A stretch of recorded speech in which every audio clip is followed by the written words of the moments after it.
What's going on, Giant fans? It's your boy Adam. Another edition of the Hurry Up.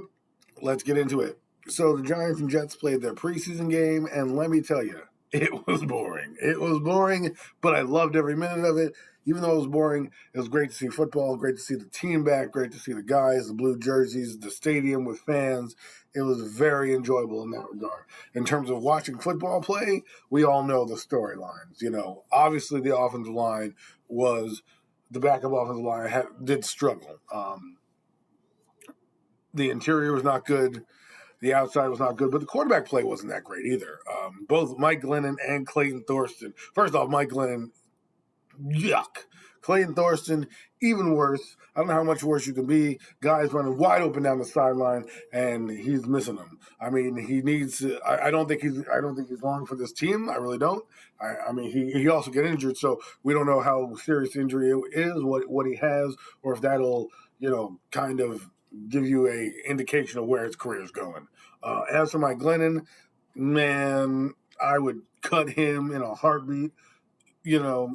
I would be on the waiver wire for a quarterback. There are guys in, San Francisco got 4 quarterbacks. You could take Josh Rosen. No, people don't want to hear that name, but maybe the Giants take Josh Rosen and use him as a backup. Now, I know people say, well, Josh Rosen, if he stinks, right, you have a young backup to go to, right? I'd rather trust a guy and try to develop somebody than take Mike Glennon. Next year in the draft, I think the Giants should take a quarterback. Barring that, this is, of course, if Daniel Jones doesn't stink. If he stinks, we're taking a quarterback regardless. But with the excessive amount of picks, this would be a chance if Daniel Jones does well. The Giants, let's say, make the playoffs, and they have a solid draft stock with a lot of the draft picks that they made. Maybe you think about getting a backup quarterback in the draft in the 3rd or 4th round, just to kind of develop a guy in your own house that learns your own system that, could be your Jeff Hostetler, come in and win you a few football games.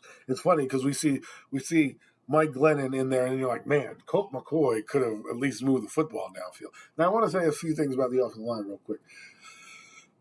Giant fans, they're going to bring in offensive linemen. They already signed somebody, a veteran, prior to the game. They're going to be looking into some guys. I know the Ritter kid they're talking about from Kansas City. Maybe he doesn't want to come to the Giants. Remember, he has to agree to go to the Giants. It's not like in Madden where you sign a guy and boom, bing, bang, boom, it's done. No, that's not how this works. So I'm sure they've sifted around him. There's going to be a lot of cuts coming up in the next actually tomorrow, Tuesday. So you'll see some guys maybe pulled off the waiver wire for the Giants. And this will be a chance to get some guys who have some NFL experience in. There's a lot of players out there. I know the Jets have some guys that they have on their line that they like. They have, and Kansas City might have some guys. San Francisco, I know, has a few players. So these are guys you're going to want to kind of look at through the waiver wire, certain teams. So don't be alarmed right now. Remember, I told you last video, they picked up Spencer Pulley off waivers right before the season started. So I know that's a little late in the game, but this year they have 2 weeks to kind of acclimate for the season. So if they do the cut downs, expect that. I know that it's a little disappointing. We expected a better effort. And I know people are complaining about Matt Parrott's first play in the game where it was a sack. I'm going to blame Matt Pert, but if you watch the film again, the running back kind of comes out of the backfield. And I don't know if he's supposed to chip. Now, if he's supposed to chip, then Devontae Booker messed up the block for Pert. So if Pert is expecting Booker to chip and then go out in his route, I can see why he let the guy go by. Because if you watch the play, there's a 2-man game going on there. It wasn't like he was singled up and there was a wide out there and he got beat. The running back was coming out and it was underneath. Now, I don't know, again, why I watched the play a couple times. I don't know if Devontae Booker stopped, got caught up, was late, didn't think to hit the guy, thought Matt Pert could do it. Who knows? There's a lot that goes on the offensive line, so that's why you got to make sure you know what you're looking at. As for the defense, man, some guys I liked on defense was Reggie Ragland. It was good to see Jenny Shelton make a couple plays. Rodarius Williams had an up and down game, but that's a rookie. That's what you want. You want him to trial by fire. He's got to get in there somehow and play, rather than him make mistakes in the preseason and learn than make mistakes in the regular season and get burned or cut. So, I also enjoyed watching Carter Coughlin, who I think moving to middle linebacker for him was a great deal because he has pass rushing ability as well as now learning the inside technique. And there are some times when you watch him on film, he's a little hesitant, because your eye level is different, right? Remember, when he's on the edge, he's not looking at guys coming right at him like pulling guards and stuff like that.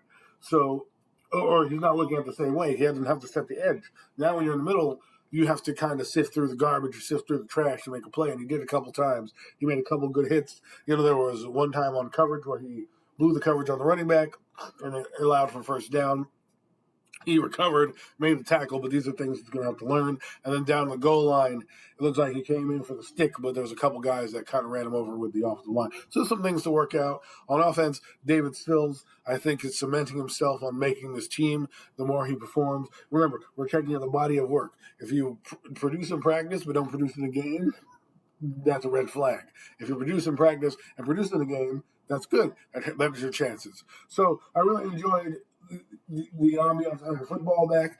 We'll look for this week to have more starters playing this week, especially since they have joint practices with the Cleveland Browns. And this will allow you to get a real good vibe on the offensive line. Also, people, it's still early. They're going to bring guys in. Let's cool it. If they bring nobody in, then we'll really have a problem. I'm worried about the offensive line, but let's let them play out. Let's let the powers that be do their jobs and scour the waiver wire and cut down for better players. This has been another edition of The Hurry Up. Your host, Adam. See ya.